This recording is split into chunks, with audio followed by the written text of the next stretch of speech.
New York Mets season begins this week. Let's preview it and make our season predictions.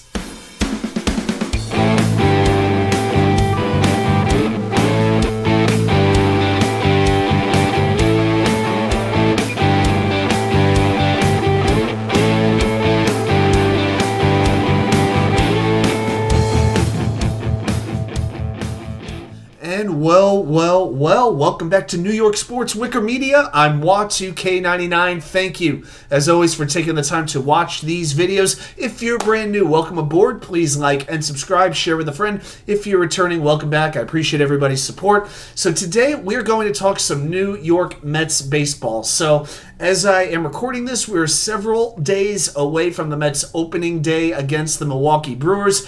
And the 2024 season, it really represents a turning of the page. It's a new chapter. It's sort of the laying of the foundation. You know, of the 40-man roster, there are 14 new players that were not on the roster at the end of last season. So there's been a lot of turnover and a lot of necessary turnover. But before I get into the breakdown of the roster, then I'll make my predictions. But I do have to address probably the biggest complaint that I've seen for most of the offseason. I've heard it on WFAN, I've seen it on social media, I hear it on podcasts, and it needs to stop. This idea that David Stearns was brought in like he's Sandy Alderson's son, like he's just came in to run the Mets as cheaply as possible so Steve Cohen couldn't take advantage, and Steve Cohen is now suddenly cheap or something like that. The Mets have a payroll of $340 million. When you account for split contracts and bonuses, it's probably going to hit $350 to $355 million. Okay, so to anybody, and that is the highest payroll in baseball. So to anybody who's talking about Stevie Coupon or Wilpon 2.0, spare me. If you're going to complain, if you're going to be miserable, do it with a little bit of intelligence, please. Might seem like an oxymoron, but give it a chance. But anyway, win projections are in the low to mid 80s. Maybe if everything goes well, which it never does for the Mets, maybe they could contend for one of the wild card spots. But you know what? That's fine, because as we saw last year with the Arizona Diamondbacks, all you really have to do is just get into the playoffs and get hot. You know? Now, my attitude is this. I'm not going in with the expectation of a World Series. I'm looking at it as a reset. There's some one-year contracts. There's some payroll being cleared right now. I want to see engaging, compelling baseball into the month of September. It's sort of the meaningful games in September, but I think it is very realistic with this roster. So let's talk about that roster. At catcher, you've got Francisco Alvarez. In my mind, the most exciting catcher the Mets have had since the days of Mike Piazza. He is 21 years old. Last year, he had 25 home runs, most by a Mets rookie catcher. He hit just 209, though, over the course of the season. A lot of times, he was getting too anxious at the plate. Several times, including like much of April, June, and August, he fell into these slumps. So even though I wanted to really elevate Alvarez in the lineup with my preference, he hasn't shown that he can hit consistently enough to be that protection behind Alonso just yet. Now, it's not going to be for a lack of work. You know, there have been videos of his workouts all off-season long, how hard he's working to improve his physique, improve his functional strength. You know, so it is going to be an interesting difference from last season. But on defense, we're already seeing it. He has thrown out 8 base runners this spring training. That's 3 more than any other catcher in baseball. Ideally, he would have been the number 5 hitter. Now with the acquisition of J.D. Martinez, he doesn't have to be. But maybe he can become that next year. Maybe he will be the preeminent power threat for the Mets if Alonso does leave at some point during this year. And Omar Narvaez will be the backup. He exercised his $7 million player option to no one's surprise. Last year he missed 9 weeks with a calf strain. He'll play 1 or 2 days a week. No big deal. Thomas Nido will be kicking around in the minors, no longer on the 40-man roster. All right, now let's talk about the infield. We know who the starting infield is. You've got Pete Alonso at first, JeffMcneil at second, Francisco Lindor at short, and brettbaty at third base. Well, let's start with the 2 unquestionable rocks of this team, Pete Alonso and Francisco Lindor. You know, of 648 possible games that they could have played in the last 2 regular seasons, they have played in 635 of those 648 games. They're not only fantastic players, but they play, they show up, and they stay healthy for the most part. But Lindor is really maturing into the kind of leader the Mets envisioned that he would be when they traded for him a couple of years ago. Now that wasn't the case in 2021. The Mets were drawing criticism for their clubhouse culture with the thumbs down and all that garbage. But Lindor has really grown up since that time. Not that he was ever a bad guy, but he went from like a good player and a decent teammate to the guy. The guy who's trying to elevate the young players because now he knows what it takes to win. So this winter he invited brettbaty and markvientos to his home in Orlando to work on their defense. That is very cool. Now JeffMcneil, he will start as the second baseman, but the Mets are opening the season with a lot of questions in the outfield. I wouldn't be surprised if he winds up playing a little bit of outfield if needed.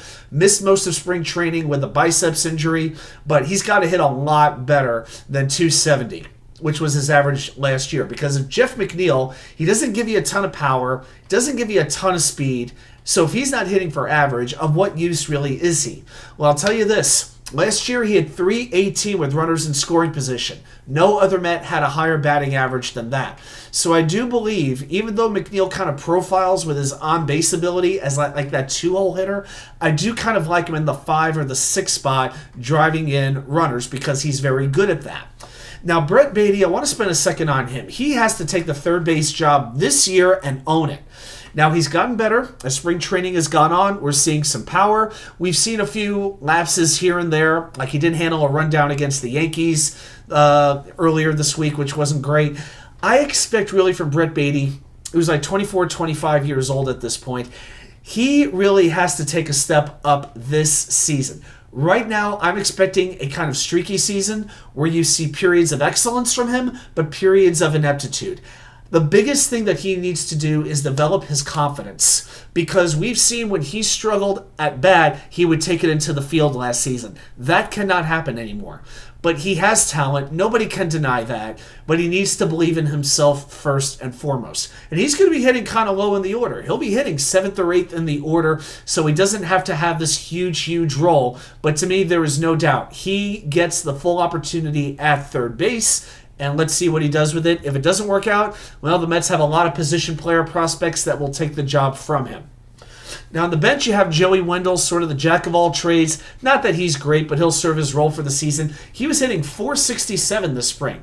Pretty good. And then Zach Short's going to be an interesting player. I think he's the longest of long shots to make the roster, but he has been very good. He adds speed, plate discipline, defensive versatility. He's a little bit too much like Wendell, and the problem is the Mets are going to have to expose him to waivers, so hopefully nobody claims him and he can be sent down to Syracuse. But it would be cool to see if Zach Short could get an opportunity with the Mets this year. Now let's move over to the outfield, and it is pretty good to see how the outfield has changed from last year.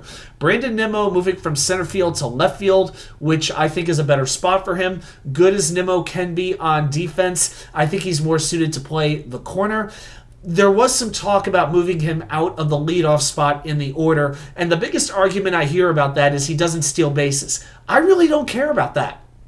I really don't. I just want my leadoff hitter to get on base. I don't care if he's getting hit by a pitch. I don't care if he's walking. I don't care if it's a ground ball single. I don't care if it's a single off the left field wall at Fenway Park. Just get on base and set the table.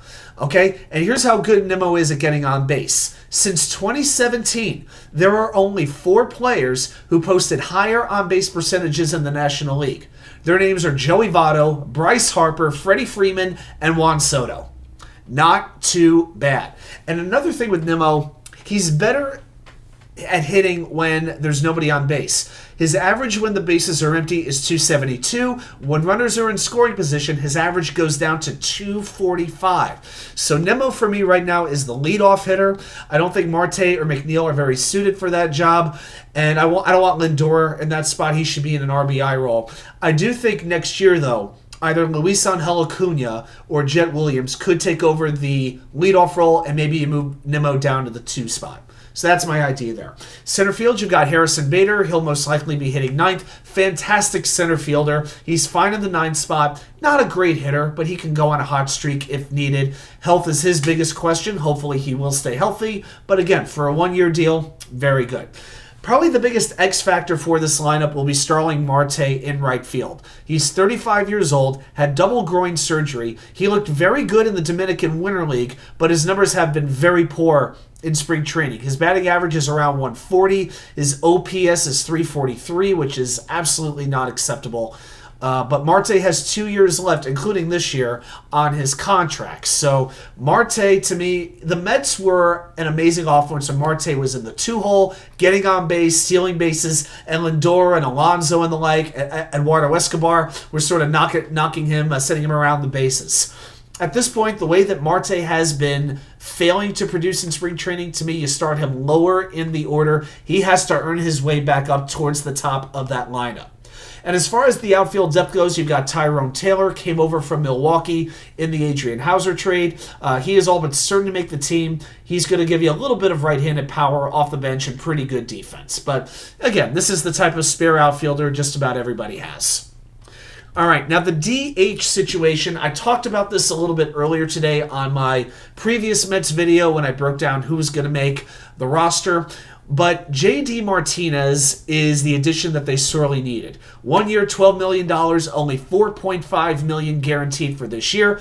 Last year, with the Dodgers in 113 games, he batted .271 with 33 home runs, 27 doubles, 103 RBIs, and his OPS plus was 134.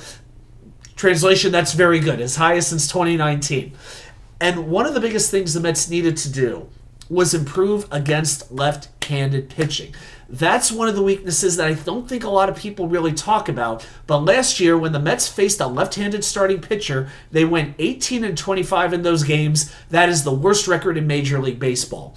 Now, Martinez will start in the minor leagues. Basically, he's going to need, from what I hear, about 10 days to 2 weeks. I think he's going to come back during the second weekend. But he's already in camp right now, already working on himself and getting his swing ready to go. So he will be here, I would say, in about 2 weeks, probably the second week of April. Now, Markvientos, he's going to get a little stay here. I felt he was ticketed for Syracuse once the J.D. Martinez news broke. Vientos can slug. He has raw power, no doubt about it, but that's all he does. He does not hit for average. He does not play defense. He's not a very good runner. You know, he's batting about 200 right now in spring training. That's just not going to work. So, to me, there's not room on this roster for both Markvientos and J.D. Martinez. You can't have too many guys on your roster who basically provide the same role. A right-handed DH exclusively. And Martinez is going to do that job much better than Markvientos will. So to me, Vientos is ticketed for Syracuse. Now, there's one more roster spot that has to be determined, and that would be sort of like the backup first baseman, left-handed DH sort of role. Now, djstewart, I'm a big fan of his. I always have been, going back several years to his time with the Norfolk Tides. Now, he brings power. He brings some pretty good defense in right field. He had about 3 really good months with the Mets up until September when his play fell off. Unfortunately, it has not gone well over the month of March. He's batting about 150 right now, and he has minor league options, so the Mets can send him down to Syracuse without exposing him to waivers, which is really, really important. I felt going into this, Stewart was on the roster unless he played himself off of it. I think he pretty much has. Jimanchoi is batting .222. Apparently his teammates really like his personality, whatever, that sounds great. And the thing with Choi is he has the option to opt out of his deal with the Mets on Monday. So the Mets are going to have to make this decision very, very soon on if they're going to bring up Stewart or Choi. I think it's going to be one of the two. Luke Voigt is batting like 110. That is not going to happen. But I think Choi will make the roster. So you're looking at a lineup to me of from 1 through 9. Brandonnimmo, Francisco Lindor, petealonso, J.D. Martinez once he comes back, Jeffmcneil, Francisco Alvarez, batting 6. Then at 7, Starling Marte, then brettbaty, and harrisonbader at 9. That's the lineup that I would set. For right now, while Martinez is out, you can move just about everybody up one. Maybe plug Vientos in maybe the 8th spot behind Beatty or something like that. That's about all I would really do. But I want Martinez batting behind Alonso. I like Nimmo, Lindor, Alonso. I want Lindor and Alonso to get as many at-bats as possible, and you have Bader, who brings some speed, as the guy who could sort of turn around the lineup. So that's what I would do. And then you have a 4-man bench, not very exciting, of Omar Narvaez as a catcher, Joey Wendell as your utility infielder, Jimanchoi as your left-handed bat off the bench, and then Tyronetaylor as the right-handed bat off the bench, who will also play outfield. So that's what I'm looking at. Now, the lineup may not be overly exciting, but remember the improvement in defense. Your outfield is now brandonnimmo, harrisonbader, and starlingmarte. What were we looking at last year? It was like Mark Hanna and then later Tommy Pham in left field, Nimmo at center field, and in right field it was like a mix of Starling Marte and djstewart and things like that. This is going to be a much better defensive outfield, and that matters. Okay, so this is a team that last year ranked 23rd in team defense and 21st in outfield defense. That is going to get a lot better this season. You know, you never really think sometimes about defense with baseball until you don't play it well. And I think that is something to keep in mind. All right, now let's flip it over to the pitching side of things. So this is going to be pretty interesting. I will make one prediction right now. The Mets are going to use a 6-man rotation during the month of April. They've got a 13-day stretch in the month of April without a single off day. Okay, now the Mets had the lowest team ERA in all of baseball this spring. Like their starters ERA was around 3.2 or so. I know spring training stats don't really mean a hill of beans come the start of the season, but let's be honest. If the starters were getting battered around all spring, there'd be a lot of people taking that seriously. So you can't just take the failure seriously and ignore the success. It doesn't work that way. All right, now, of course, Kodaisenga, he was supposed to be the anchor of the staff, through 166 innings last year, got some Cy Young votes. You know, his second half was amazing, a 6-2 record with a 2.44 ERA, averaging 10 strikeouts per 9 innings. You know, and now the big question is, when will he be back? It's almost certainly not going to be in the month of April. I think the best case scenario is he joins the rotation in mid-May. But Josequintana, the new American citizen, will be the opening day starter. He's a fine workmanlike lefty pitcher. He gets a lot of hate, and I don't really know why. I don't know. Maybe it's because he missed the first half of last season with a tumor in his rib. But, Quintana, as long as he's locating, which he's very capable of doing, he knows how to pitch, and he's going to get batters out. Ideally, he's not your best starting pitcher, but he's absolutely a very credible, smart pitcher. Now, Luisseverino, he was third in the Cy Young voting in 2017 in the American League, and even more recently in 2022 with the Yankees, he had a 3.18 ERA over 19 starts. We know his ERA blew up last year. The Yankees let him go, and he's made only 40 starts over the last 5 years. But from all accounts, his pitching has looked fantastic. The fastball is touching 98 miles per hour. The breaking ball is moving. The changeup looks very, very sharp. Luisseverino could be in line to have a very big season for the orange and blue. And Seanmanaea, short-haired Sean.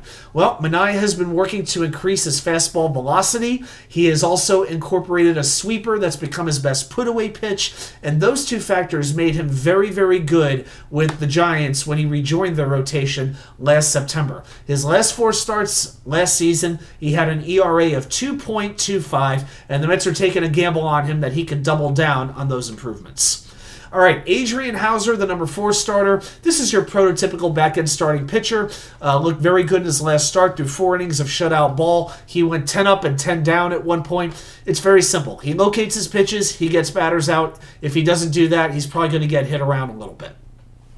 And then tylormegill, who is taking the 5th start in the rotation with kodaisenga out. He is probably the wild card of the rotation. The fastball is hitting 97 miles an hour. He's been working on a splitter, which is considered elite. He's improved his cutter, which is working very well against lefties. He struck out 13 batters in his first 8 innings. The key, though, with McGill is consistency. We have seen moments when he has looked brilliant, and we've seen moments of complete incompetence when he looked like a double-A pitcher. So let's see what he has to give, but he's going to have every opportunity to keep his spot. And as far as the depth goes, you've got joeylucchesi down in Syracuse. In the second half with the Mets last year, he went over 4 starts. He had a 1.48 ERA, but his last outing in spring training, not good. 4 runs in relief and 1 1/3 inning. He's already been reassigned to Syracuse. I think the first option, though, for that 6th starter, and this is who I think is going to get called up, is josebutto. In 5 starts with the Mets last September, he had a 3.29 ERA. This spring, he had a 0.90 ERA with 9 strikeouts to 2 walks in 10 innings. He's going to start in the minors, but I think by the second week of the season, he's getting called up to the big club. And David Peterson, he is working his way back from hip surgery. Expectation is he should be ready around late May, sometime in June. And also, don't be surprised if some of the young starting pitchers make an appearance later this year. Maybe a Christian Scott, maybe a Mike Vassell. It's very, very possible. Now we go over to the bullpen, which was a big problem for the team last year. Well, I think they've really improved their depth. You're bringing back Edwindiaz as your closer. He had a 1.31 ERA in 2022. I'm not even asking for that much, but I am asking for him to be a very reliable closer because he is going to have to be that. But I think it's a big lift for this club and for this fan base to get number 39 back on the mound. Adamottavino, returning to the Mets, had a good ERA last year, a little bit homer happy, but when he's on, he can still sink the ball pretty well. Brooksraley, fine lefty, 35 years old. He spent a lot of time in the minors in his career, but was very reliable last season. Glad he's back. Jorgelopez, the one reliever outside of Ottavino who was signed to a major league deal. He's 30 years old, had a great 2022 in Baltimore, had a 1.68 ERA in 44 appearances, averaged 10.1 strikeouts per 9 innings, but last year the numbers were not good. It was under 7 strikeouts per 9 innings. So this is one of the things we noticed with David Stearns, and he did this very well in Milwaukee too. He looks at pitchers who may not have had the best year last season, but they have marks of success, whether it was the year before or 2 years before, and he's going to take a chance on them that they're going to be really good, in a rebound situation, because these relief pitchers are almost like kickers in the NFL. From one year to the next, with many of them, you don't know what they're going to be like. And the Mets also bring in jakediekman on a 1-year, $4 million contract with a vesting option for 2025 that's based off his innings pitched. Now, Diekman is 36 years old, but he can still throw hard. He hits 98 with his fastball, has a sweeping slider. His command can be a little bit spotty at times, but he is usually able to shore it up and escape jams. All right, last season with Tampa Bay, he joined them in May. His ERA was 2.18. His whip was 1.12. Had 53 strikeouts in 43 innings. So I think that one of the big things the Rays did right, and the Rays really do know how to, rehabilitate baseball players as well as anybody. It used to be the Cardinals, now it's the Rays. But they had Diekman use the sweeper a little bit less, and they had him re-emphasize the fastball, and it worked really, really well. And then you have Drew Smith, who is the longest tenured Mets pitcher, if you can believe it, but it's true. Drew Smith, 29 years old, has 1 year left on his contract. He's going to be on the team. Maybe he's trade bait if things don't work out for the Mets this season. You never know. All right, but Smith will have a role on this team. So that is 6 relievers. That leaves 2 spots left. Now, Phil Bickford was just sent down on Saturday morning. He was DFA'd actually to create a spot for J.D. Martinez. Shintaro Fujinami, who the Mets signed away from Baltimore.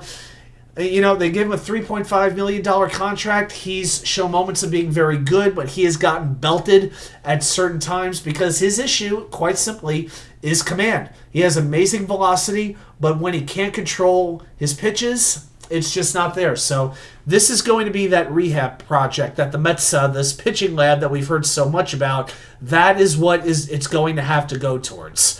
Okay, so to me at this point, and Austin Adams was sent down too, there are 3 pitchers for 2 spots. I talked about this a little bit earlier on another video, but it's really Michaeltonkin, Seanreidfoley, and Yohan Ramirez. Tonkin, the 34-year-old free agent from Atlanta.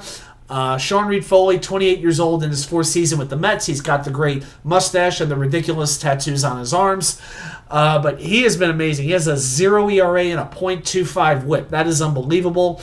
And, Tonkin's been pretty good this season, too. He has a 0 ERA and a whip under 1 in 5 innings pitched. But Yohan Ramirez, 28 years old, he has a 0 ERA, a .75 whip, 8 strikeouts in 8 innings, allowed only 5 hits. But he has shown the ability to throw multiple innings. And that's why I think Yohan Ramirez should be on this team. I think the Mets are going to need a long reliever, especially considering they don't have a very reliable starting rotation. So to me, I would add Ramirez. I would probably bring along Seanreidfoley and risk exposing the 34-year-old Tonkin to waivers. But to me, you may as well flip a coin between Tonkin and SRF and see what happens.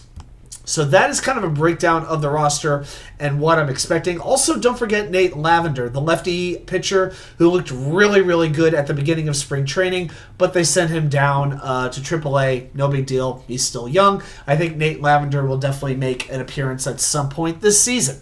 Okay, let's get into some season predictions. So I'm going to predict a couple things. I predict, first of all, that J.D. Martinez will debut April 8th of this season when the Mets open their series in Atlanta. In, well, Cobb County. It's not Atlanta. They play in Cobb County, Georgia. It's not Atlanta.